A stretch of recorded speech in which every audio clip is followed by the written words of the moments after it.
មហាជនរស់នៅក្រុងសំណរុំនិងសិក្សានុសិស្សជាច្រើនអ្នកបន្តនាំគ្នាគាំទ្រអានសៀវភៅដែលត្រូវបានរៀបចំដោយលោកអុកវ៉ាន់ដេ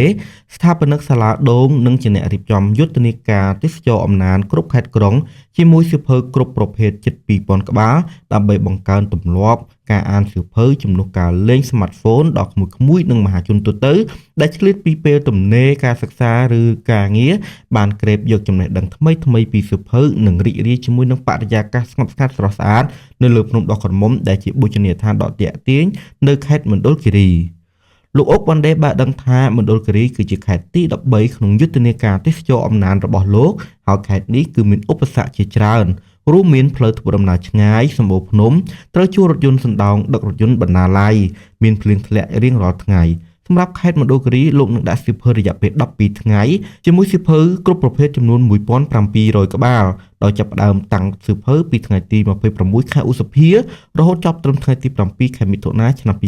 2025រួចបណ្ណាល័យចល័តតូចនេះនឹងបន្តដំណើរទៅខេត្តរតនគិរីកន្លងទៅលោកបានធ្វើដំណើររៀបចំយុទ្ធនាការទេសចរអំណានបាន12ខេត្តមកហើយក្រោយពីដាក់តាំងសៀវភៅសម្រាប់អានលោកក៏បានរៀបចំកូនទូបណ្ណាល័យតូចទុកតម្កល់សៀវភៅចំនួន2ទីតាំងក្នុងក្រុងសែនរុំដើម្បីឲ្យអ្នកអានបន្តការអានរបស់ខ្លួន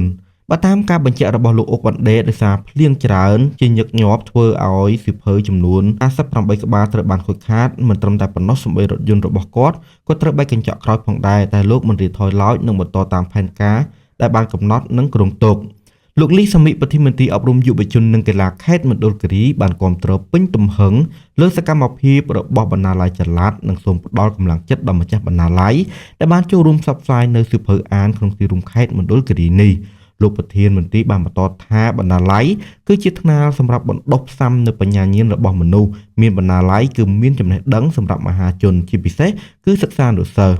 លោកលីសំប៊ីបានបញ្ជាក់ថានៅមន្ទីរអប់រំយុវជននិងកីឡាខេត្តមណ្ឌលគិរីក៏មានបណ្ណាល័យចំណែកនៅតាមសាលារៀននីមួយៗទូទាំងខេត្តក៏សុទ្ធសឹងមានបណ្ណាល័យទូតូចឬធំក្តីសម្រាប់សិស្សស្រាវជ្រាវបន្ថែមអាណាព្យាបាលដែលបាននាំកូនតូចៗទៅអានសៀវភៅបានដឹងថាក្រោយពីឃើញមានការដាក់តាំងសៀវភៅយ៉ាងច្រើនគាត់បាននាំកូនទៅអានសៀវភៅដោយផ្ទាល់ដើម្បីឲ្យពួកគេផ្លាស់ប្ដូរអារម្មណ៍ចេះស្រឡាញ់ការអានឲ្យបានច្រើនហើយក៏ជាការជួយលើកទឹកចិត្តដល់ម្ចាស់បណ្ណាល័យចល័តដែលចំណាយទាំងពេលវេលានិងថវិកាខិតខំដឹកសៀវភៅរាប់ពាន់ក្បាលឲ្យក្មេងៗបានអានក្រុមយុវសិស្សដែលបានចូលរួមអានសៀវភៅដែលរៀបចំដោយលោកអុកវ៉ាន់ដេបានបង្ហាញពីចំណាប់អារម្មណ៍ដូចគ្នាពីផលប្រយោជន៍នៃការអានដោយពួកគេរីករាយថែមទាំងស្និទ្ធស្នាលជាមួយសៀវភៅកាន់តែច្រើនត្បិតទទួលបានចំណេះដឹងថ្មីៗដែលមាននៅក្នុងសំណេរនានា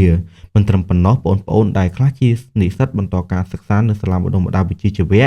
សិស្សខ្លះកំពុងរៀននៅសាលាបឋមសិក្សា